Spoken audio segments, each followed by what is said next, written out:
to the final stage of the Tour de France. This the 20th stage, and the whole of the Champs-Élysées has erupted as the riders have now hit this hallowed road, which has seen now 20 finishes in the Tour de France. 115 survivors now battling up towards the top, towards the étoile, before they turn and come back down the other side.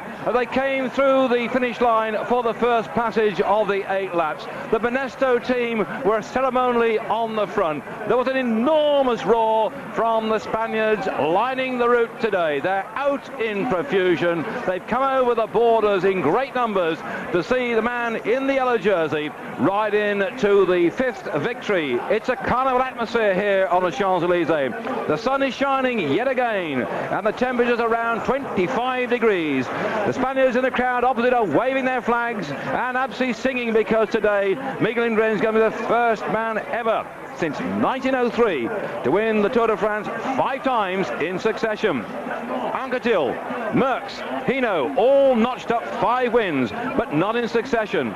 So the Spaniards have every reason to celebrate today. We're also very pleased to have with us in the commentary point, as you see the riders there, the Arc de Triomphe and the curling round the top of the Champs-Élysées. Very pleased to welcome to our commentary point Chris Boardman, who has hobbled up the steps here on his crutches. Also with him is Salian, and yes, we'll just stick the old headphones on, Chris, and we'll come back to Stephen Roche in just a minute. But now he's arrived up here. We had to sort of hoist him up the stairs. Chris Boardman with his wife Salian and the latest child Oscar Boardman, born on the 13th of July. Welcome, Chris. I'm sure you would love to have been on the Champs-Élysées in different circumstances, but how do you feel now? How's your injury going on? The injury's not so bad. I'm certainly feeling more disappointed actually sitting here. It's not somewhere an athlete likes to be, but yeah, the injury's going to take another 5 weeks before I can start walking on the leg and start training. So it was a little bit more serious than I first anticipated, and it's going to take some time. What do you think of the atmosphere here today? Well, it's fantastic. This is sounds rather corny, but this is where I fell in love with the Tour de France. Of all the people I would have thought that this is what they wanted to do, I would probably be the last. And after seeing this last year, it wasn't the prologue, it was seeing the Champs-Élysées. This was all I wanted to do with my career, and it still is. Well, we wish the best of luck for coming next year. Tell us a little about little Oscar here. I mean, he must be the youngest visitor here at the Tour de France to watch the Tour. How's he getting on? He's fast asleep at the moment. He's great. He's actually 10 days early. He's 10 days today because he was actually due today. Perfect timing. And I think he's just basically going to sleep through the lot with a little GAN hat on. Well, we watched him here coming up with Salian. Okay, you look remarkably fit and well. That's the 4th, isn't it? You've got yourself a team pursuit team. This is our full team now. We're just looking for a sponsor, and then I'm going to retire. Well, can't the nappy company sponsor you? Oh, no, I don't think so. It's going to be something a bit more grand. Oh, maybe Mother Care. Well, yeah, Mother Care. We'll come back to Chris as the race goes on, by the way. So we'll have now a quick word from Stephen Roche, who's prized himself away from the Italian television people down there. And this great sight, the sun beating down, this long string of riders here. And as I say, the way the Benestos came through, it was just a parade of honour as far as they're concerned. And as they're all strung out here, the great thing to win on this final stage. Now, Stephen, you've ridden up and down here wearing the yellow jersey. Just what's it like before we see the real action where they go for this final stage? What's it like? So I think it's very, very difficult to actually explain what it's like, but I think it must be something like a Miss World. We just go into the final, down to the final 3 or the final 4 girls on the podium. You have an incredible tension inside you, incredible emotion feeling inside you that you've kind of accomplished something. So it's like the riders here have done over 3,500 kilometers. They've been 3 weeks on the road. There's been 76, 77 riders that start this race are no longer with us today. They've all abandoned because of one reason or another. So the riders that are here are it's an incredible amount of personal satisfaction for these riders to have arrived in Paris here. And of course, when the riders start from the stage start in the morning, they are the last day on the Champs-Élysées, they all start singing across "Oh Champs-Élysées," and and every year it's incredible because you think that because when they do every year they do it, everyone, it's always somebody there makes up a few words, oh Champs-Elysees, and it goes on to maybe we can't wait to see you, and we saw you last year and this year is going to be the same. You always get somebody like Thierry Marty or some of the guys that are very kind of musically minded or jokers in the peloton that will always add a few words together and make a very nice song about it. Now after a couple of miles everyone's singing this new song, so then as you get in towards the Champs-Elysees, the volume of the Sphinx song starts going down and the speed starts going up, and as you get in by the Tour de Eiffel Tower, get in towards the Place de la Concorde, here as we're going up here is the Route de Rivoli at the moment, the speed just goes up and it's going at 65-70 kilometers an hour for the whole race. On the circuit here to Champs-Elysees you have about 10 corners altogether, but going around it in the car a day before or a day after it, you say there's 10 corners on it, but going around it here in the bikes there's no corners. They go around the corners so fast here, nobody actually brakes in the corner, just keep going round and round and round very, very fast at an incredible speed. And it's amazing because the day before the race or even the morning of the race you could feel as tired as be damned, but when you get here to the Champs-Elysees after coming by the Eiffel Tower you get incredible force, and it's from nowhere, and you just don't feel your legs until you actually finish the race here at the final time after 8 laps of the Champs-Elysees. And as ever, we get the hopefuls trying to go for an early break, but it's everybody's desire to win the stage finish in the Champs-Elysees. As on the front then, heading away then for the Polte team, that was Sergei Uchikov, winner of that stage into Revel when he pipped Armstrong for the post. You can see there's 7 laps to go at the moment, and already the Benestos on the front, just looking after Miguel Indurain, but they've let this little go at the moment, and their second in line, Uchikov, now takes over yet again. 2, 4, 5 men are blasted away from the track. And looks like the red and black colours, by the way, in the background. There are only 2 Lotto riders left. Peter Farah's in 134, Arne Chimere 131, trying to get up there at the moment. It's very strange to see Maja, who is actually a climber here in the front. He did a great time trial yesterday, now he's doing a very, very good ride today. I wonder is he afraid of maybe crashes in the peloton that he thought, well, I'm better off in the front, but whatever, anyway, he certainly has a great turn of speed today. Well, one thing about Maja, he's got better and better as the tour has gone on. Some of these people get better as the tour go on. Some of them get worse and have to struggle day in, day out to try and survive in this race. But here, Maja is looking very good indeed. And on the front there at the moment, it looks like Kaspudis. We've seen him in the action as well for the Chazelle team. Chazelle folding their sponsorship at the end of this year. He's desperately keen to show for a new sponsor. The average speed, Dave, of that last lap was 56 kilometers an hour. 56 kilometers, that's phenomenal. That's 750. That's 35 miles an hour. Quick calculation in my skull here. And here the 2 chasers then. Farazin trying to get up there at the moment, but the little group in front of begin to split. When we get a view of the bunch, you can see them going switching from side to side. Everyone fighting for the wheels. There they are heading down the Champs-Elysees. This then with 7 laps to go in the final stage, the Tour de France. This group then of some 5 riders, 1, 2, 3, 4, 5. Yeah, they've got 5 written down here. 5 they are there, heading towards the Louvre. They've no time to nip in and look at the paintings there. They've just got to drive their bikes as hard they can do, because the gap is now 20 seconds. Mahia pulls off the front. Kaspudis for Chazelle next to go. Then Serpolini for the Lamprey team in the pink and the blue. Behind in the blue jersey with the yellow splashes on, that's Van Zelle from MG. And the man in the yellow for the Polte team is Uchikov. Those 5 riders then, Mahia, Kaspudis, Uchikov, Van Zelle and Serpolini from the Lotto team. Now a lead of some 20 seconds. They dive down underneath the ground here. There's great big suction fans to provide the cool air into the bottom of that descent. And on the front then, Stevens driving hard here because they'd love to get the man in the green jersey, Jalabert, to win the final stage for the Once team. Also see driving hard on the front the team from Telecom who'd like Zabel to get his 3rd victory in the Tour de France. But this looks to me like 20 seconds is a useful break, Stephen. Get 20 seconds and it seems to frighten a few people. It does, but at the same time, I think contrary to last year, there are still quite a number of sprinters there who can realistically believe they can win the stage today. So I think it's going to be very difficult to see anything but a bunch sprint today. So you're going to see already the Telecom riding on the front, the Polsky there in the front. We have Steelers Lance Armstrong in there as well. Of course, the Onse will leave it for the moment, and see if Jalabert maybe has a chance of going for the sprint as well. But I'd say today there are still too many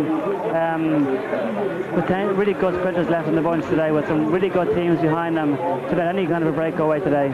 They're dropping in the yellow car of the Mavic neutral service, because they must now have got a gap of 30 seconds. The last time check I had was 20 seconds on my watch, then 26 it is here. They're allowing just 4 seconds. We see in the background there, that's the what I call the equivalent of the House of Parliament. That's the Senate, where the government of Paris sits. We've got the mayor here with us today, because all things have changed in France. They've got a new government here, and the mayor of Paris, Monsieur Tebary, is in the crowd watching these riders here. What a mixed bag we've got then. The rider on the front there from Motorola, then the Chazelle rider, then the Lamprey rider, then the Polsky rider, and then one from MG. And they've got quite a useful gap here. They're going past our commentary point, and with 6 laps to go. Let's see how it counts down as the field string along after them. When you come across the Place de la Concorde, they're now heading up the Champs-Élysées. When you see the riders going by here by our fixed camera, you can really appreciate the speed they're actually going. Their first lap was covered in some 56 kilometers an hour, so and the first lap was never the slowest lap. So you can just imagine the speed. The average speed is 6 kilometers an hour. There's also a lot of corners on it. There's a lot of long falls flat going up to the Arc de Triomphe. So it's just watch them here. Everyone's looking for shelter. It's no longer the big groups like we've been seeing on the other open stages. Everyone's all on one line. 28 seconds as our camera goes along the Champs-Élysées, this tree-lined avenue of this most famous city, one of the most famous cities in the world, laid out by Baron Holtzmann to a beautiful standard and style. And of course, in and around Paris, they've got an enormous amount of greenery. The Bois de Boulogne is not far from here. They're going around past the Tuileries, which have lovely greenery as well. And apart from the greenery, they've got the Orangerie, where they have a great display of paintings to Monsieur Monet. The little group here on the front then coming down the Champs-Élysées. The last mayor of Paris, Monsieur Chirac, spent a lot of time improving the looks of the Champs-Élysées. They planted trees, they stopped the cars from going, as where you see here from the barriers to where the shops and things are, to make it one of the most famous main streets in any big town in the world. And we're allowed the bike race to come here. This is the 20th time we've been here. Walter Grolford it was that won the first time we came into the Champs-Élysées 20 years ago. That was his victory at the end of the tour, heading up then towards the Arc de Triomphe at the moment. You can see the small little cobblestones here. Normal times you wouldn't really feel the cobbles here, but normal times you would feel them. I mean, the tour here, when you're coming into it at the end of the Tour de France, those cobbles, you hardly even feel them. You just keep riding and riding and riding. It's keeping away from the group, where you're trying to catch a group, one or the other, but nobody ever feels the cobblestones here on the Champs-Élysées. And when you finish the stage, you're always black, because from the wind of the wheels going down, it sucks up the dirt out of the cobblestones up onto your legs. So when you have a normal like emulsion oil on your legs and what have you for the stage, after the stage you're always black, and you always have black in your eyes as well. You see a lot of riders here wearing glasses. Some of the riders will have maybe not have had them on all day, but then coming into the finish here in the Champs-Élysées, they will put them on, because an awful lot of dust on the Champs-Élysées, and it gets very, very dusty. And when you get something in your eye, of course, at this speed, it can be dangerous. And Stevens on the front here, driving hard to try and keep Jalabert in contention. Shot then off our camera, picking up the action now. The camera have done a wonderful job throughout the whole of the Tour de France. The gap now 30 seconds. Despite the weather conditions, despite the uphill, the downhill, the men on the motorbikes with the cameras have brought you back at home. Live action on Eurosport from the Tour de France.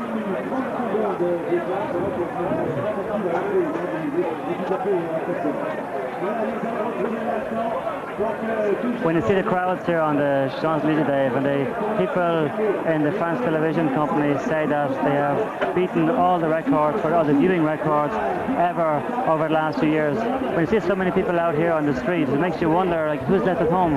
But still, every day they come along and they say we've once again broken the record for the audimat. What do you call that in English, David? The audimat is the audience, the visual people looking at television. Like every year, it's they're called spectators, but viewers. Viewing poll, as we call it. And every day they say that he's getting beaten. So when you see the number of people out on the road this year, like every stage, and I've ridden 10 tours, and I've been as my second tour commentating for Eurosport. I've been around most of the circuits and what have you, and I've never seen so many people on a Tour de France as this year. It's just an incredible number of people on the side of the road this year. Well, just a quick look over the back of the riders of the Palais Royal. It's there alongside the famous theatre, and the Palais Royal Gardens are just behind them too. The palace was built way back in 1642, and the adjacent apartments way back in 1718. This dates back an enormous long time. The Champs-Élysées are now a very great place where people can come along and shop and can sit out in the restaurants and enjoy not only the view of people walking by, but also the sights of this lovely city. In the background then the Seine, that very, very famous river indeed. If you ever come along, by the way, do go down and get one of the boats and trot along, preferably in the evening when the lights from the boats light up the bridges as they go along. It's a beautiful evening, particularly when the sun is shining. A great night out, so if you make your trip to Paris, don't forget to make a trip on the Seine as well. No, I'm not paid for by the people of the boats. I just know it's a great way of spending an evening in Paris. Normally on this part of the circuit, there's very, very few people. It's normally the part of the circuit where the riders will actually ease off a little bit. But you see this year, there's thousands of people down there again. You can't say it's because of the good weather. Every year at the end of the tour, there is good weather here. But to see so many people down this part of the circuit, like this year has got to be, my feeling is that the best ever as regards people on the side of the road. Maybe it's because this year we saw a fantastic Tour de France with Indurain we have Rees, Rominger didn't do very much, we had Rees, Jalabert, Zule fighting to get his jersey off, Indurain, so it's been a fantastic tour this year.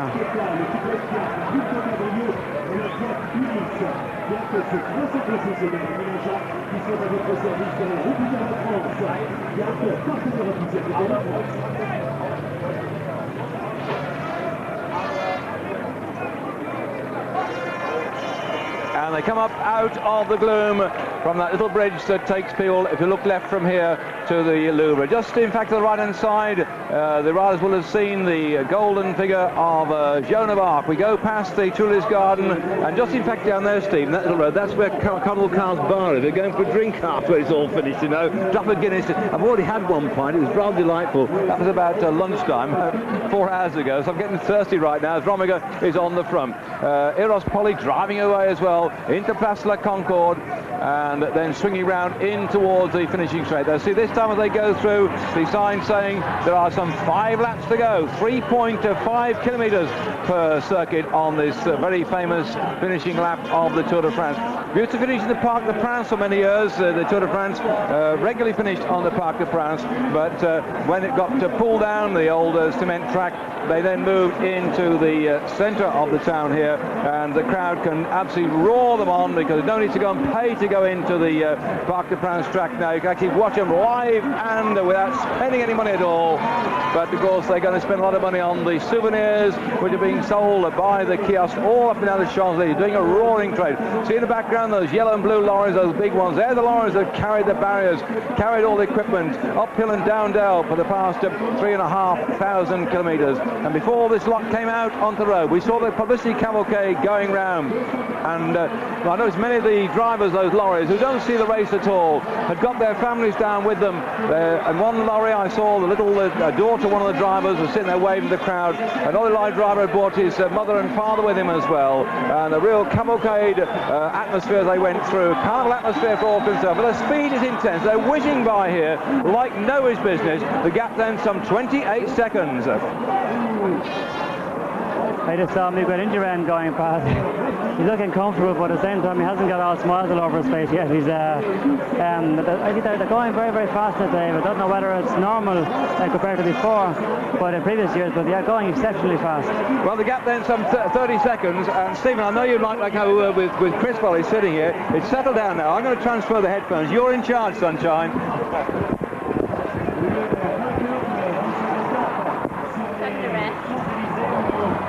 How are you doing, Chris? Not so bad. I don't think these headsets go with my sunglasses, but I can live with it. Looks the part anyway. Well, Chris, we're watching the riders here going through our commentary box here, and they say, listening to Daniel Monjas, they're saying the average speed is some 56 kilometers an hour. Incredible, absolutely incredible. You haven't actually had the opportunity of actually riding in this on the Champs-Élysées yet with the group, but how do you feel sitting here watching it? I know, of course, it's sad because you couldn't be there, of course, but at the same time, are you as impressed as I am? I'm very impressive. It is. As I said, this is where I fell in love with the race like the Tour, but it's very frustrating sitting here. I didn't actually want to come because I knew it'd be very unpleasant sitting here watching it. You know yourself as a rider, it's not the best place to be. I had to come in the end to do team duties and talk to everybody and do my bit, but it's very difficult sitting here watching everybody when this is where I wanted to be. And tell me that when you see all the people out here, I myself have been here on 11, 12 occasions over the past, and I think I've never seen so many people here. How do you, when you come in, you're coming here this morning, when you see all the people here, what time were the people here this morning at? I don't know what time they get here this morning. It is quite incredible to see it. I think people confuse it. It's not a bike race, it's an occasion. It's something special, it's very hard to describe, and I think people, not necessarily to do with cycling, come here and just witness this spectacle, because it's just quite incredible, and there's no other sport like it.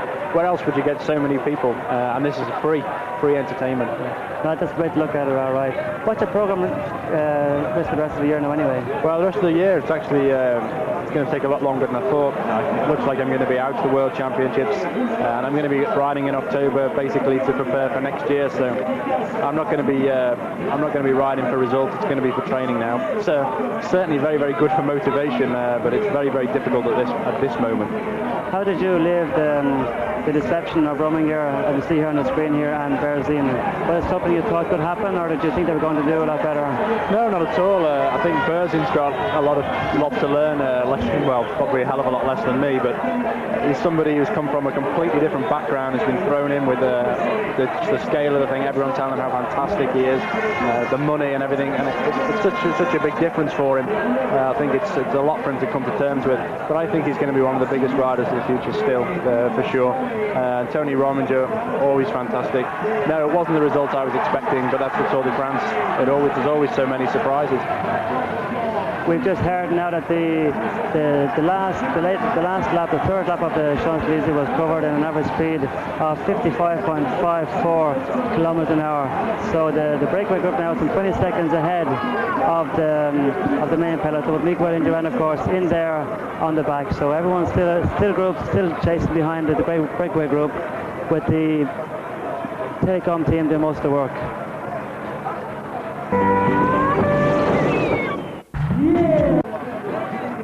As the riders here in the lead come through the finishing straight yet again. The last time check we had was some 28 seconds. They're hovering between 28 and 30 seconds as the pressure is on behind them to try and cut this gap. You've been just listening to Stephen Roche. If you listen to it live, by the way, sometimes we cut it when we edit the program, and it may not actually fall in sequence tonight, but Stephen Roche talking to Chris Boardman. I couldn't hear a damn thing myself sitting. I've just now got my headphones back off, Chris. The noise is absolutely intense. The cars roaring by, the crowd as well as the riders go through. A great wall of sound as they travel along the route. You know exactly where they are by the sound that's going up the Champs-Élysées. The leaders have now gone through, and the leaders are Mahia for Motorola, Casputis for Chazelle, Serpolini for the Lamprey team, Uchikov for Pulte, and Vanzella in there for the MG Technicom team. And the clock now is showing it's coming towards 25 seconds, and I think the steam has gone out the chase. This could be a real turn for the books. Often the little breakaway groups get pulled in, as there, 4 laps to go. The gap is on my watch 31 seconds.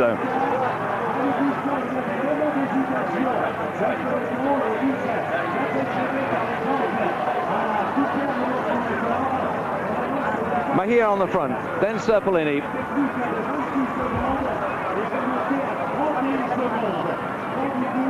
Our cameras with the chasing group.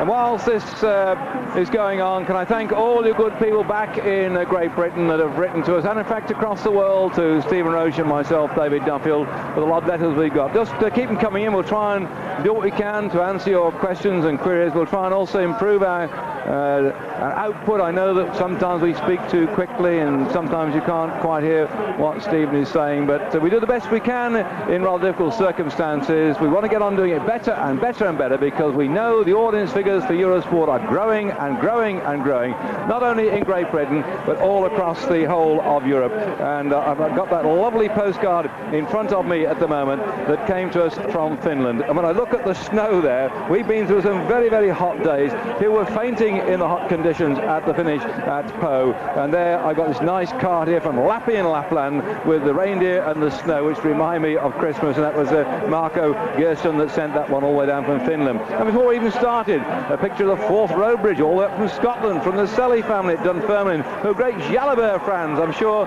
they're going to be absolutely elated at their man. Where's the green jersey? They're going to keep that one when he climbs up on the rostrum at the end of the race. We hope we can have time to bring to you the presentation of the jerseys, but you never know, because these riders did go a little bit slowly at the start of the race. And as you expect, once they hit the streets of Paris, then the whole thing absolutely erupted, and they've been going like stink ever since. So we may be on time, and we may have a chance of seeing all the distribution of the jerseys. I hope so. I'm going to keep my fingers crossed, because there we saw the green jersey of Jalabert go through. What a great tour he has had. That attempt in fact, not only attempt, he actually won the stage into Mende, but it took him up into third place on general classification, was an absolute nutcracker. What I've liked about this tour is the way that people haven't just followed in Indurain's shadow and just tried to win the odd stage here and there, picking up crumbs from their master's table. They went out there and attacked him.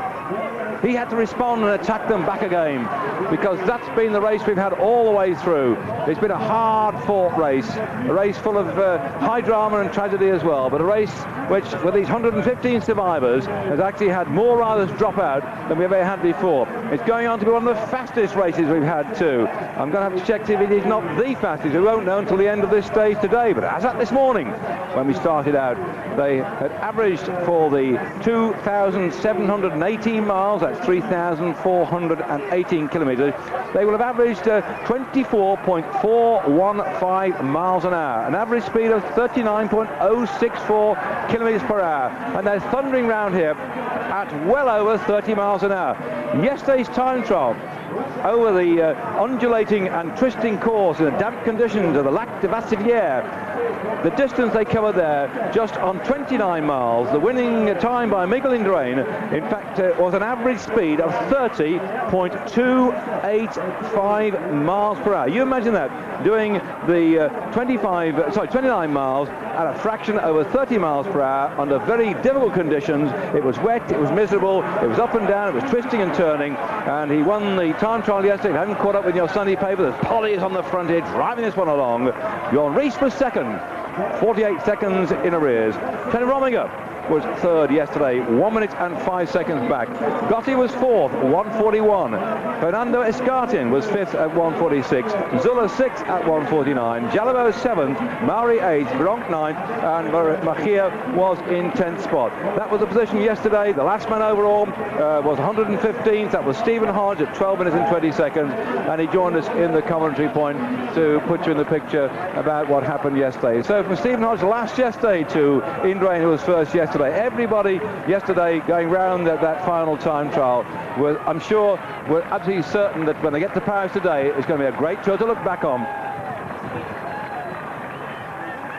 But here on the front, we're going alongside the Musée d'Orsay. In the background there, you can see that big clock, by the way. That Musée d'Orsay was devoted to works of art of the second and half of the 19th century and the early years of the 20th century as well. If you get a chance to go there, by the way, they dip down now the Louvre on the right-hand side. It's well worth a visit, by the way. The Impressionists, I love painting. They've got Renoir, Monet, Degas, and post-Impressionists, Cézanne and Van Gogh in there as well. As the riders come up out of the gloom here, this little group then heading in There'll be, some 3 laps to go. And, well, Stephen, you know what it's like on the Champs-Elysees. Half a minute now. We've seen breaks sometimes caught, sometimes stay away. Any predictions? Well, I would say that there's a 99% chance that this group will be caught, because they only have a full team, almost a full team there to ride for Jalabert. Telecom. Can I just stop? Sorry, Dave. Let's look at that. That's the Louvre. It's gone. I love to see some of the scene there, but we saw the pyramid there in the centre. That amazing glass pyramid, which I think Prince Charles said some rather naughty things about. Well, he didn't like it at all, but it was put up by Impi's controversial glass pyramid with the symbol of the 7th century and 17 rulers that they put in there, but somehow or other it doesn't seem to have been liked by a lot of people. I'm sorry about that. I just like people to look where we are, because this is a lovely part of Paris. I'm sorry the cameras keep going there in the background, the Orangerie. But Dave, sorry Dave, but there is a bike race, you know. I know, so maybe it's normal to going. Normally the cameras are following the cyclists, so maybe that's the reason why. Maybe I like both. But everyone does. But I think that the group has a very slim chance of staying away, because behind you have the likes of the Telecom riders, who have 2 or 3 good riders left to ride for Zabel, who in my opinion is my top man for the sprint today. They only have almost a good full complete team for Jalabert. The Polti team have 1 or 2 good riders in there that can ride very well for Lombardy. There's an awful lot of good riders in there. I saw also in there some minutes ago Musio in there as well. Musio said the other day after the horrible crash he saw that he was never going to make another sprint. So whereas we see him here, we saw him there today a few minutes ago. He's in there all right. But I think that the sprint today is different than any other sprint, because it's a long drawn-out sprint, so it's a lot less dangerous than a normal bunch sprint. So I think there's too many sprinters teams there with too many complete teams that can bring the small 20-odd second gap down. So I think the chance of staying away is very slim. Yeah, the gap has probably come down about 24 seconds now, and Chris Boardman stood up on his crutches here to wave to the boss when it goes. We want to make sure. In fact, the gap I had got was around about 23 seconds. Yeah, very quickly there. 98 there. Yeah, well, you've got the electronic one. I've got the wind-up version here at the moment. And there we are. It looks like it might yet be caught after all. About Buzel, though, see, the thing is with bike riders, Stephen, he said he wouldn't sprint, yet into Bordeaux he was, 5th or 6th, and we saw him in there, in that sprint. I mean, can you say to yourself, I won't do it again? Because surely when you get stuck in, you can't stop yourself, can you, competing? Well, the thing is, Musio is not a climber, and he's not a time trialist. So he's a very good sprinter. Maybe a little bit on the rusty side, but he's still very, very good. Still capable of winning a good sprint. So I think it's when you are good at something, you have to continue on doing it. Like if you are afraid in the morning getting up on your bike, you would not be able to go out on your bike. So I think you have to try and put your fears behind you and get on with the job. But the sprint here on the Champs-Elysees is a very, very fast sprint. So it's different than the fact that it's big group sprints where you have the groups will be 10-15 riders kind of wide on the road. The Champs-Elysees is just one long line out, and people come off wheels everywhere. So it's more or less it's more the speed more than actually the acrobat style you need. And you see on the front the Nobel rider driving away here at the moment, because also with the pink jersey of Stevens, those 2 teams definitely want a stage victory here. The Nobel team want Abdou Jafrov to burst out of the pack if they catch that leading group to win the stage here. Abdou Jafrov, it was about 3 years ago, upended himself on the tarmac and slid along and clouted the barriers in no uncertain terms. He didn't take anybody down but the barriers on his way through to try and win the stage in the Champs-Elysees. This is the one they all want to win, and Jalabert in front of the French crowd in the green jersey would desperately like his teammate here, Stevens, to drive on. Well, Stevens says he's going to retire and drive a lorry, but at the moment it looks like he's driving a high-speed train. I think yeah, Stevens has come on. We've had an article about him in the papers a few days ago about his career, like where he's come from and what he's done and everything else. And it's an incredible person. I strongly recommend if anybody sees an article on Neil Stevens somewhere. I think David Walsh actually wrote a book on cycling. I forget the name of it actually, but he has a couple of chapters in there about different riders, and there's one in there about Neil Stevens, and it's an incredible thing. He's an incredible personality himself. And so Stevens trying to pull back that group. He works himself absolutely into a frazzle, and frazzle's the right name of the word. The temperatures are 25 degrees here in Paris today. The sun is beating down. This breakaway group trying to stay away of the main field. The final stage of the Tour de France then today, stage 20 from Ste Genevieve Desbois into Paris with 8 laps of the circuit. The break goes through opposite our commentary point now. You see the gantry there, that's where they're going to finish eventually, and this is the big bunch coming after them. Say big bunch.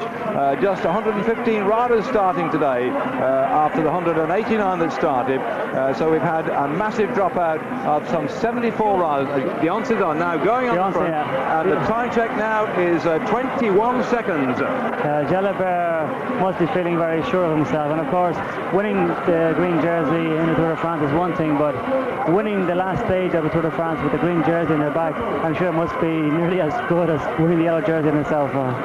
Well, before the race hit the town here, we had the cavalcade go through. We saw the sights. So not only of those vehicles being with us on this great entourage, which went all the way around France, but also lovely old parade of old-fashioned motorbikes. Interesting to see the BSA motorbike on the front, that one parading it around. Will we see Chris Boardman in this group next year? Well, we hope so, as the spring goes through the Concorde heading in towards the Louvre.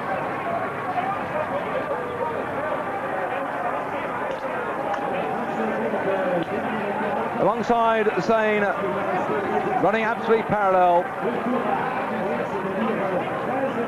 And then when they get to the end of this road, they'll turn sharp left and disappear down under the tunnel, but the gap is coming down. The gap last time we checked it was 21 seconds for our leaders. Those riders in the front, Mahir at the moment riding away at the front. Just behind him, Van Zeller for MG. Then Uchikov, the Podium rider, followed by the Kaspuris for the Chazal team, which is going to be disbanded at the end of this season. Serpellini is in there for the Lampre team, and look at the way that the riders now are hammering this one down. The Mappe team on the front, driving this one hard, also helping the pink jerseys of the Once squad. Mappe must be looking then, Stephen, for a win for Joan Museau. Certainly he's got to be their best sprinter. But he is, like, the fact that he finished 5th at the Bordeaux the other day might kind of boost their confidence a bit. Like, they were hoping that Tony Rominger would have given them an awful lot of publicity, but Tony hasn't been able to perform to the expectations of their team or ourselves as the public. So Museau now, after being 5th the other day into Bordeaux, I'm sure he has his morale boosted up a bit now. So, and of course the Champs-Élysées is always very, very special. So a winner here in the Champs-Élysées is incredible for any rider. So and of course we all know that Museau is capable of winning the stage of today. Along the route of Italy now, they're back then towards the Louvre, which is the world's largest museum. It's been under renovation, and by next year it should be totally open to the public. But these riders have one idea in mind: win the stage, then go back tonight and have dancing in the old town tonight. They're going to certainly a lot of celebrations to just survive the tour, or the celebration for the man who finally wins this stage. Grinding away on the front of the man, Wilfried Peters, a very, very strong Belgian here for the Mappe GB team, trying to set up for Museo. We haven't had a speed check now to see what actual speeds the last couple of laps have been done at, but apparently they are being all around the same average speed, which is about 55, 56 kilometers an hour. So it's very, very fast, considering that they've already got almost 4,000 kilometers in the legs and 3 weeks of racing. 19 seconds now, the gap, Dave. Well, it was just on 30, but the speed is rising now. And here they come. 2 laps to go. Yeah, the gap is coming down there. The Once riders now, there's 4 of them on the front now, working with the Wilfried Peters from the Mappe team. We see Lawrence Armstrong there in 5th place. We see our Telecom rider in there as well, and Jalabert, another rider as well, and Jalabert is also there. So they're all riding for the sprinters. The gap then, some 20 seconds at the moment for the leader. 2 laps to go at the moment. Well, Lance Armstrong tried to drive this one along. We have had in the past an American win in Paris. Just imagine that, American in Paris. That was Pierce in 1987. He won the stage here into Paris. Greg LeMond has also won here when we had the time trial in 1989. Museau's trying to get up to this group. Won in 1990. Abdul Jafarov was in that pack as well. He won in 1993. The winner from 1994, Eddie Senior, who rides for Chris Boardman's Gann team, is out of the Tour de France, so he can't perform form the double. The man who first won the stage in the Champs-Elysees, Walter Goodford, is the team manager of the Telecom team. He must be interested in the fortunes of Zabel, who's already had 2 stage victories. You can see the odd jersey, the pinky one in there and the white one. There's about 5th man back from the front there. Watch out then for the steering sprint of Zabel for the Telecom team, looking for his 3rd victory in the Tour, and his team manager Walter Goldford will be very elated because he was the first man to win here 20 years ago. Well, of course, the Telecom team at the moment has to be careful not to start leading Isabella too early, because contrary to the Onza team, the Onza still have 7 or 8 riders who can genuinely help Jalabert in the end, whereas of course the Telecom team has been joined together with the ZG team from Italy, so it means that they only have maybe 3 Germans, the Telecom team left there at the moment, that can actually help Albert Boltz, Hepner, Pulnikov, he's from Ukraine anyway, that's it. Yeah. He only has 4 riders that can actually help lead him out, so they have to be careful not to start their sprint too early, because otherwise when it comes down to the final crunch, Zabel will find himself short of teammates. Well, his teammate who could have helped him in, Olav Ludwig, winner here in 1992, crashed out of the race. He had a terrible crack on his head in the run-in toward the finish at Dunkirk, split his helmet wide open, and so unfortunately it was shoulder when he split his head, that's right, split his helmet wide open. He can't lead out the new up-and-coming young German sprinter. Well, in fact, at one time was a great trackman, and he was really from the East German track team, and was told in the end, although he's a good points rider and a good trackman, to try the road. He's done it to good reason as well, because as we look back down the results we had so far, Zabel won in Bordeaux. Zabel before that won the stage into Charleroi. He also stuck the stage into, so he's searching down his little notes now. Stephen's waving to me and disrupting what's going on at the moment. What's up, Stephen? No, the gap is still 22 seconds, so it's amazing. They are actually holding them off. It's an incredible chase going on at the moment. Normally when you get so many riders riding behind, the gap will come down, but this group now has been away since they came onto the Champs-Elysees some 6 laps ago, some 30 kilometers ago, so it's it just goes to show you the way these riders are actually going. They are going at an incredible rate of not, Dave. So yes, it was Charleroi Zabel won. He also won the stage into Bordeaux. Looking down the list of the rest of our stage victors, Duran took the prologue time trial, where Chris Boardman, who's joined us in the commentary point here with his wife Sally Ann and young Oscar, who is now just some 10 days old, to watch the stage at the moment. He crashed out that race, did Chris, leaving Duran to win the prologue time trial and take the first yellow jersey. Baldato won the first stage into Lannion. Cipollini took the next stage into victory. Cipollini in fact also won the Le Havre stage. Sandwiched between him on those 2 victories was the Gavis-Bellin team that took the team time trial. Evans took the stage in Dunkirk. Zabel Charleroi. Brunel took the stage into Liège. Indurain took the time trial into Serang. Zuller took the stage at Le Plan. Pantani romped up the climb into Alpe d'Huez to take that one. Chiandri took the stage in Saint-Etienne. Jalabert took the one in Mende. Uchakov, Revel. Pantani, Guzeknage. Veronk on the Côte d'Elysée. And since then we had Armstrong also and Indurain win.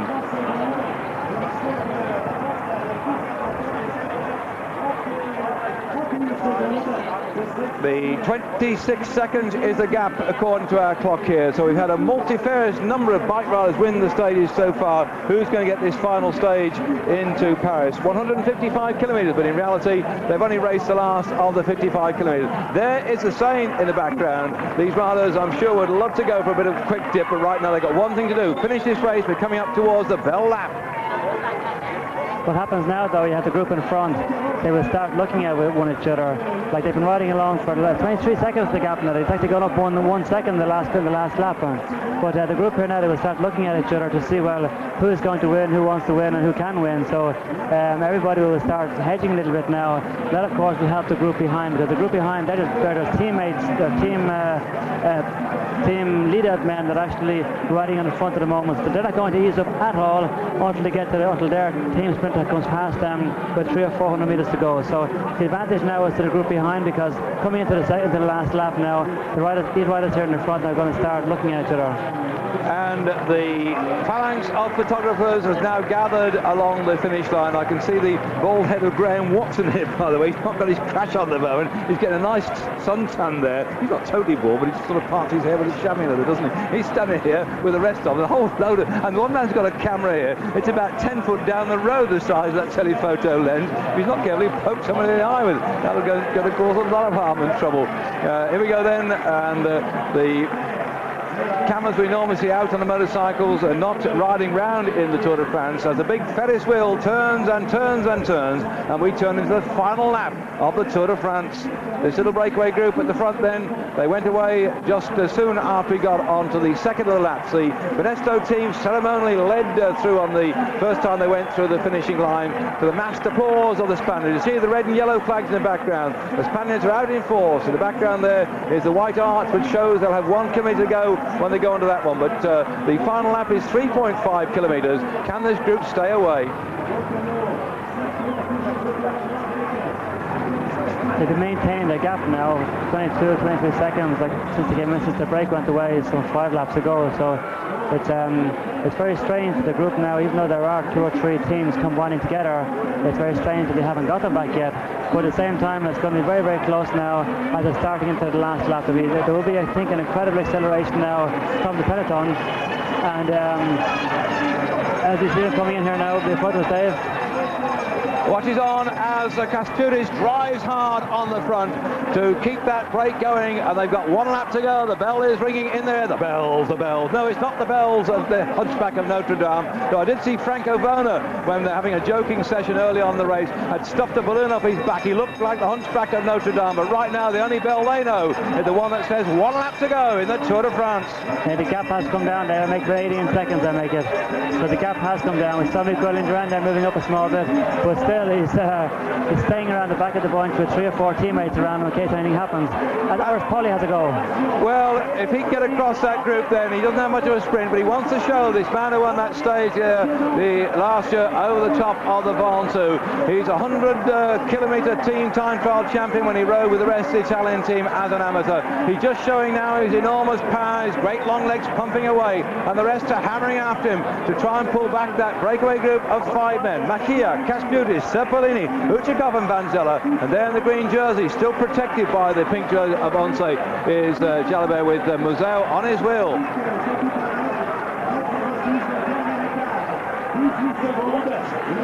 18 seconds now is the last time check there. 18 seconds going across the line. And of course on this circuit, all the way round, you turn, you go down the other side. You can Jalabert, oh, don't tap me on the back like that, you give me a heart attack.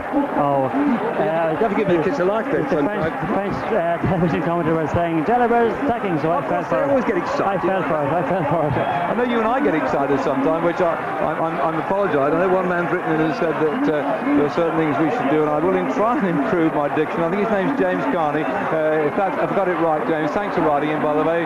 We will listen to what you'll say and try and take note of it in our future commentaries as they whiz round now down the Champs-Élysées for the final time downhill. And there the camera focusing on Miguel Indurain, who's quite thankfully out of harm's way, just rolling in on the back of the bunch.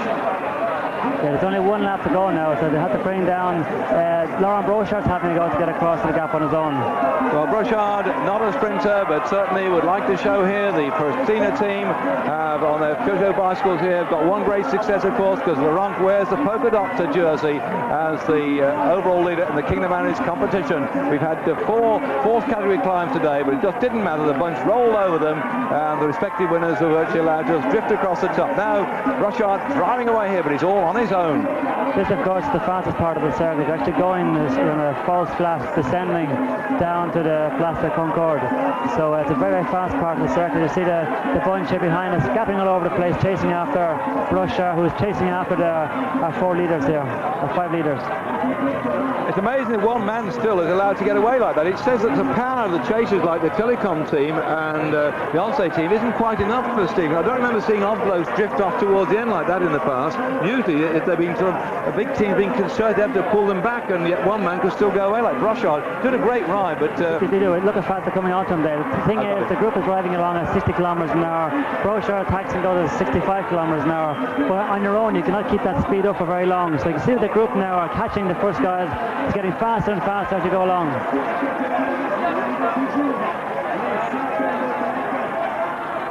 The gap now is coming on down, Dave. We see Bontempi there.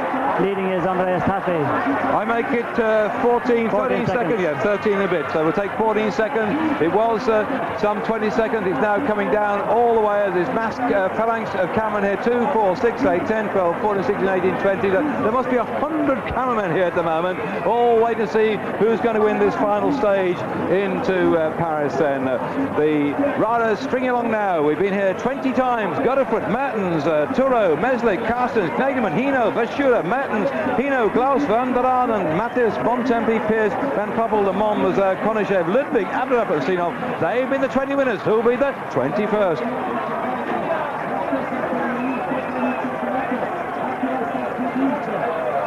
That long string of riders still cannot catch our breakaway group. The last time checked was 18 seconds. It's now down to 9 seconds as they head toward the Louvre, and the jumping around's going on as Van Zelle hits the front. Van Zelle goes. Makia's trying to close him down, and off he goes. In fact, I'm not sure it's Van Zelle. No, someone there, the Polte rider. No, Uchikov. Uchikov, yeah, because Van Zelle's in the blue at the back. Uchikov already a stage victor on that stage into Revel when he beat Armstrong to the line. He's gone away at the front then. The gap now less than 9 seconds. Uchikov swings round, then Van Zelle, then Kaspiris, then Serpellini, and the last man in the string, Machia, who has no sprint at all. He's got to go for a flyer. This is the problem now, David. So the group in the front now, there's 5 riders there, and each one of them wants to win the stage, whereas the riders behind, the riders that are riding in the front, are riders who are doing a job. They've got a mission. They have to ride in the front, get the gap down as near as they can, even to catch those riders in front. So their team leaders going to sprint. As you see, Uchikov going again, Dave. Uchikov has shown a tremendous performance this year already. He won the Étoile de Bessage. He's already won a stage in the Tour this year. This man has come good just at the right time. It looks like they've left it too late to close him down. You can see the scatter up in front. It's a great move as well, because there's also Lombardi in this team as well, Dave. So it's making the other teams ride to bring him down, to give Lombardi a good run in for the sprint. So can Uchikov get this one then? He's hanging on for grim death now, and they've been closed down. Then look at the way in which that breakaway group is being absorbed now by the chasers. Under the 1 kilometre to go, and still out there the flying figure of Uchikov, and what's left of the main figure have now caught him back again. The breakaway group, Serpellini's got up to him, Makia's got up to him, Van Zelle, they're looking back now, so Uchikov is still in that group there. Uchikov in the front there. I'm sorry, that's but haven't caught him. Look here, there's 2 there. That's a Chazelle colour which floored me totally. Oh dear, sackcloth and ashes. He's still in the lead. I think he is. I'm not sure, Dave, but this is amazingly. Well, they've got 4 riders here, and one guy missing. Here's Serpellini, Van Zelle, and where is Uchikov? Look down the road, young man. We're looking down the road because the camera couldn't pick up what happened to Uchikov there. He roared about the run. Stephen's gone and craned his head over the top of this one, and up come the Polte teams.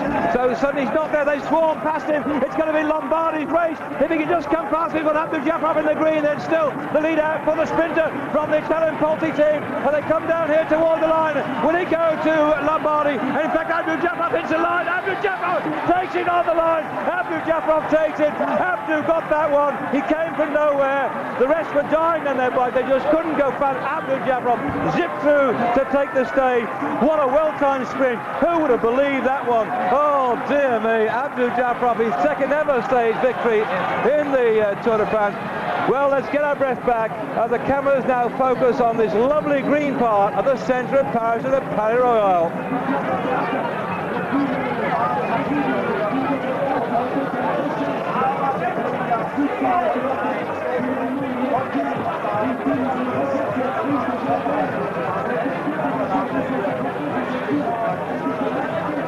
This lovely city, laid out by Baron Halsman, has seen yet again a very exciting finish as Abdu Jafarov took the stage.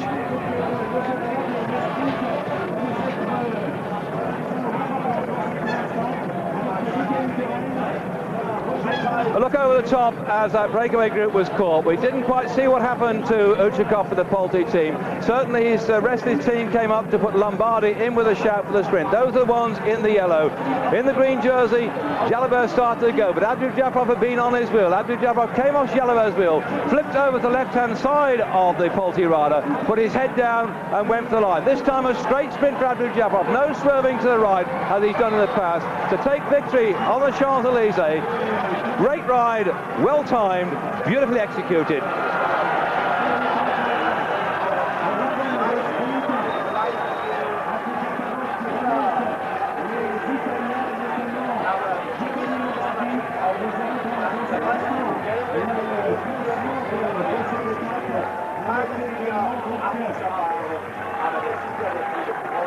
Abdul Jafarov staying upright, staying straight, taking stage victory for the Nobel team, which will be closing down at the end of this year. And let's look at that one. He had time to throw his arms up into the air. He got fined a lot of money the other day for sprinting sideways. This time he took the straight line to go over the line just ahead of the rider from the Mercato Nuno team. And I think it might have been Lely. We'll have to wait and see what the official result was. And just alongside him then for the Polti team, heading in for the third spot was the rider Lombardi, who took the final victory in the Tour of Italy in Milan just about 5 weeks ago. Yes, Stephen? Well, today Miguel Indurain actually made history. He's the first rider to have won his 5 tours all in a row. Yeah, I've got it written down here. Yeah, let me finish, Dave. Let me finish. But this morning when I was speaking to them there, speaking to Francis Lafargue, his manager in the team, said that during the night Pinarello sent a bike up to him, a special bike with a special crossbar, a beautiful bike, and he had on it Indurain T number 5, which meant was like his 5th tour, you know. And Miguel didn't want to ride it. It was a surprise. He wanted to ride it for him today for a symbolic thing, you know. And Miguel said, no, I win my 5th tour in the Champs-Élysées this afternoon. I haven't won it yet. I don't want to ride a bike. And he wouldn't ride a bike, but he's been superstitious. If you remember a few years ago, we saw Laurent Fignon coming into the final time trial in the Champs-Élysées, leading the Tour de France, yellow jersey. They made up T-shirts, winner of Tour de France, whoever it was, Laurent Fignon. He had blue, white and red wheels on his bike. Everything was all the glow. And Rick Lemond comes along and beats him by 9 seconds. So Indurain said, no, that bike, you can keep it for tomorrow. I'm only riding it today. 8 seconds. 8 seconds. So what's 1 second between friends? We look back at this sprint. I think you've got to pop up and do something else. You've got a tie on here. You've got to be now official or something. Well, the Commentator award is on at the moment, of course. Bonahora has won the overall Commentator award. So they just told me that I've got to be on the podium in 10 minutes. So as I'm talking to you here, I'm just going to close up my shirt and putting on my tie. If you're going to nip off then, Stephen, just a word for you to all the people who've been listening to us in the last 3 weeks. I mean, we had a very forbearing audience. We've got a bit carried away from time to time, but certainly I've enjoyed it. How about you? No, I must say I've immensely enjoyed it. Sometimes it hasn't been very easy to get here on time, David, but at the same time I've really enjoyed working here for Eurosport with yourself, David. I know myself from working with you now that it's not very easy to do what we're doing looking at a screen here. Sometimes you get too much sun on the screen, you can't tell who the riders are. Sometimes there's all kinds of technical problems that can come up here that people at home sitting in their chair cannot even imagine could happen here. But at the same time, we've done our best over the last 2 weeks, and what more can you do, Dave? We can only do our best. I know I talk too fast sometimes, but I'm working on that now at the moment as well, so hopefully I get slower and slower. And of course, it's very difficult for yourself and myself, Dave. We've been cyclists ourselves. We know what it's like to be out there on the bike. We do get carried away, but I don't think it's actually a critic. I think it's just something that happens, and sometimes, as some French people say, we listen to the commentary in French and we go asleep. Whereas even though we put on the Eurosport, even though sometimes we can't understand the pair of you're rattling on and on, but the excitement is there. So it's difficult to please everybody, but thank you all for listening in and being with us over the last 2 weeks. We hope that even if we have been maybe outspoken or we have been talking too fast in the view of some people, hopefully when it's all combined together, we've done a good job. Thank you, Stephen. Thank you, Stephen. Now you nip off and give away this great large lump of cheese. And Chris Boardman's being dragged away by his assistant team manager at the moment, but we're just going to put the headphones on Chris will want one final chat. He's hopping towards me now. We have to use the headphones, by the way, because the din is absolutely intense here, as the beautiful picture of the Seine in the background, that massive crowd that turned up. Chris, I didn't hear exactly what you had to say to Stephen back there, but there must be a little sort of sadness in your heart that you weren't here today. Has he given you any greater resolve for next year, or is that there already? Yeah, it's very unpleasant to be here sitting in this position and watching it all happen in front of me, not participating. But for the future, it helps really. It really helps the motivation. And for next year, I think it's going to help a lot. It's been a very hard 5 years. Actually, I needed the break, not in this particular way. But I think it's going to help for the future, and I'm very motivated now for next year. And a word to all your fans back at home, Chris? Thank you very much for the cards and the flowers that we've been sent. I'm sorry for the people who cancelled their holidays in the Alps because they were going to come and have a look next year maybe. And just thank you very much for all your support. Well, we're thankful you've come along here, Chris, despite the fact we had sort of a cart up the steps. Well, got to get down yet. No disco dancing tonight for you, is there? Oh, I've still got a right foot. Okay. And what's your plans now? What do you see yourself doing? Anything at all before the end of the year, or are you now going completely into retirement? I'm afraid so. It's going to be, yes, I will be racing by the end of the year, but it's going to be preparation for next year. I'm very unlikely I'll be racing for results. We're just going to have to see what happens, but it's mainly recuperation for next year now. Well, we wish you all the best in your recuperation, that next year we'll see you back in action. Your GAN team, I'm sure, will be helpful to see you back there as well, taking lots of jerseys, doing lots of good things, and I look forward to commentating on you, Chris, in the future up there and getting a lot of success. Good luck Thanks very much, David. Okay. Well, that's it then. Look back at the main field coming in, and some of the pictures on your screen now are retrospective of this final stage of the Tour de France. And so as Chris Boardman leaves us now with Sally-Anne and the latest offspring, little Oscar, who's only some 9 days old. We've had a great time here in Paris for the end of the Tour de France. The stage being won in fine style by Abdou-Diafra, but Indurain notched up his 5th successive victory overall. Looking back at Tony Rominger and then at the field swinging the way through the Place La Concorde. This is a breakaway group that tried so hard to stay away but finally got swept up in the last gallop for the line. Was there on the front here trying manfully to get himself in with a position to win a stage again in the Tour de France. He'd already won once before, but it's Abdou-Diafra, who sprinted straight for a change, who managed to hold off the opposition to get the victory.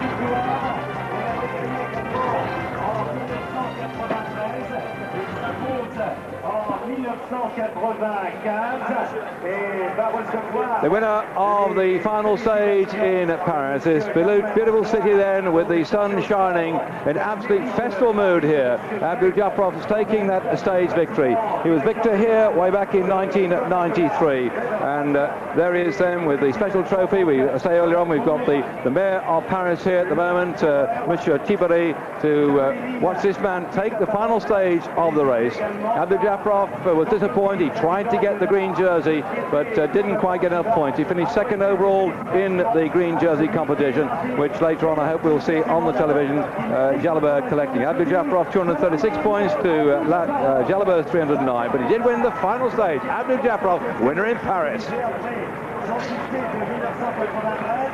Holding his Coca-Cola banner there because they're going to go on sponsoring the Tour de France until the year 2007. They signed a contract during the race this year, and the Coca-Cola dancing girls you see alongside him there came all the way from Dallas in Texas. They've been enjoying the sunshine, enjoying the action. I'm sure they enjoy the stage that great Texan Lance Armstrong won, but Abdou-Diafra the winner, just ahead of Pagnini Lombardi third.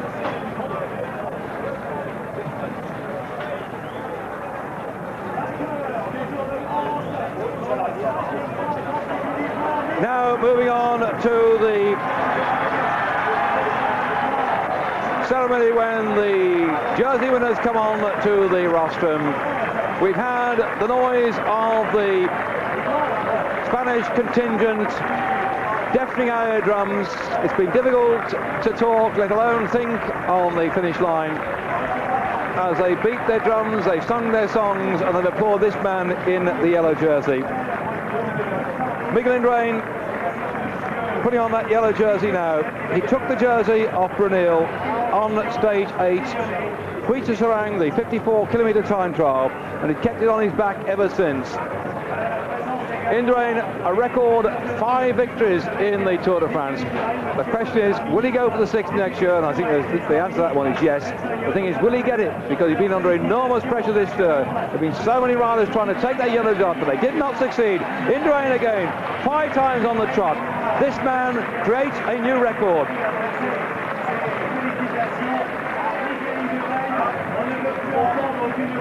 On the right-hand side, the blue there, that is the Mayor of Paris. I said to you, he's here then, Mr. Thibaudy, applauding the performance of Miguel Indurain, 5 times victor in the Tour de France. He finished 4 minutes and 35 seconds ahead of Alex Zülle of the Onte team, the Swiss rider finishing in second spot. In third spot was one of the revelations of the tour, Bjorn Ries for the Gewiss team and Denmark, 6:47. Jalabert fourth, Gotti fifth, Mauri sixth, Escartin seventh, Rominger eighth, Ronk ninth, and Gunnar Ora in 10th spot.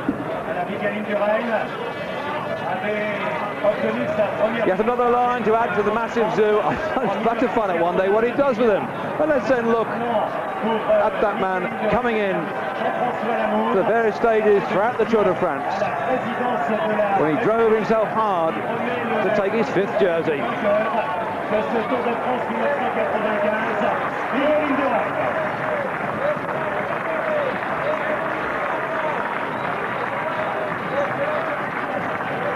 L'objectif de la course qu'il rejoint donc ce Conti qui nous a quitté trop tôt depuis le premier cours de l'histoire du cyclisme, a gagné 5 fois le Tour de France.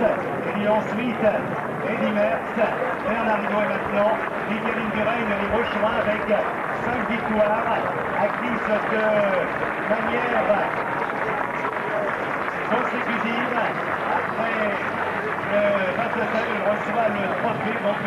Well, that's a lovely piece of glassware there being presented to Miguel Indurain, the Credit Lyonnais, the big bank in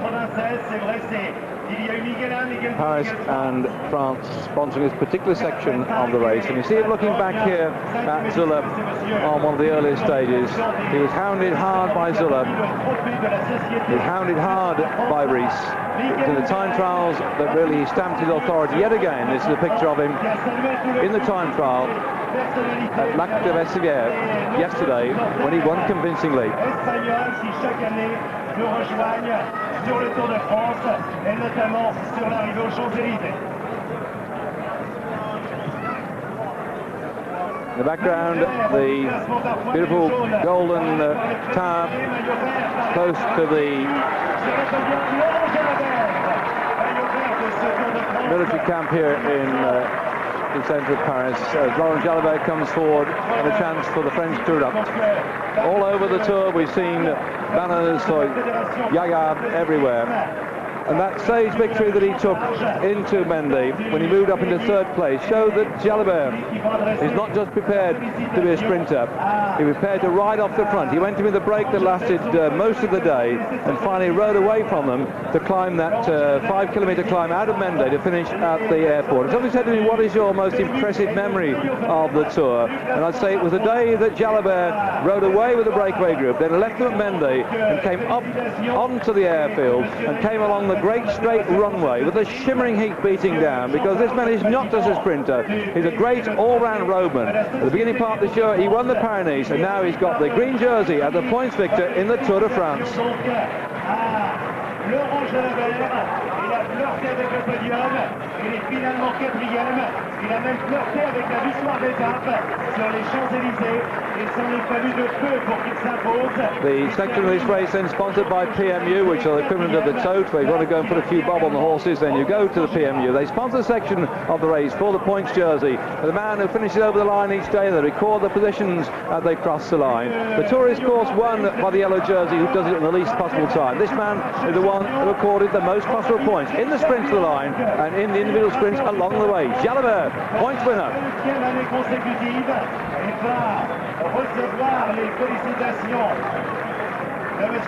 On the roster now, the polka dot jersey of Richard Virenque. Well, I was saying how Jalabert rode away to get that stage victory into Mendy, but who will forget the way in which Virenque romped away on the stage in Saint-Girons to Cauterets, the Crête du Lit. That was a very sad day when we had that terrible crash after 30 kilometres of the race, but this man went away first with a group and then on his own. He did what mountain climbers are capable of doing. He dropped everybody behind him. He rode himself into the ground. He won the stage into Cauterets. He had the polka dot jersey on his back, and in fact he's got so many points he could almost have walked to Paris and still kept that jersey on his back. He's been a supreme mountain climber. So Richard Virenque then takes the champion prize for the best mountain climber in the 1995 Tour de France.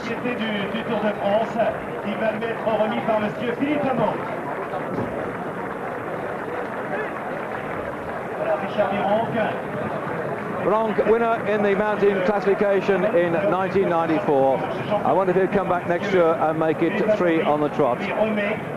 Le trophée de la Société du Tour de France et le président de la Fédération française de cyclisme, Daniel Bach, Richard Viron. The Fessina rider then, Richard Viron, Richard the Lionheart, winner of the King of the Mountains competition. Exactement, à l'issue d'un excellent contre-la-montre. Il y avait également le prix de la combativité.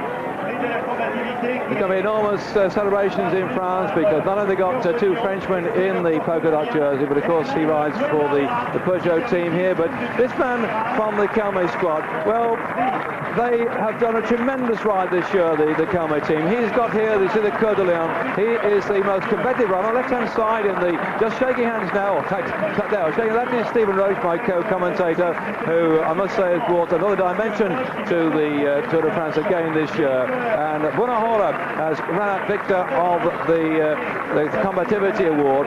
For the Calme riders, they normally just do well in the mountain, but this man was prepared to have a go on the flat as well. He never said he would give up at all. He kept trying and trying. As a result of that, then, he's got the Combativity Award. Well, the Colombians are going quite mad about this one because it's a nice award to have then. Bunahora, winner of the Combativity Award. He finished in 10th place overall. Société du Tour de France va lui être remis maintenant par Jean-Claude Guilly, président de la Société du Tour de France. The Eiffel Tower in the background and the people who are up there will certainly have a great view of Paris. But the massive crowds here on the finish line have seen a great day's racing to end the race today. Well, Indurain running out victor of the Tour de France. It's all over now. The record books will show that Miguel Indurain scored his 5th successive Tour de France victory. Those records will not show how hard he had to ride. For the first time we saw Indurain attacking, defend his position. His success this year was not just the result of his superb time trialling and his ability to stay with the challengers. This year he rode harder than ever to create history. The first man to win 5 times on the trot. The sun is shining on the Champs-Élysées. The celebrations will go on long into night. Yet deep down we'll all remember with great sadness that fateful crash in the Pyrenees that took the life of the Olympic champion Fabio Casatelli. For Indurain then, tremendous performance, and the question is, will he take his 6th victory by coming back next year? But the gap is closing. He's under a lot of pressure, and we're looking forward to a cracking race then next year. Well, Stephen Roche, myself, David Duffield, and all your sport crew have enjoyed working with you, so it's time to say au revoir and bientôt. The ONCE team have collected the team award.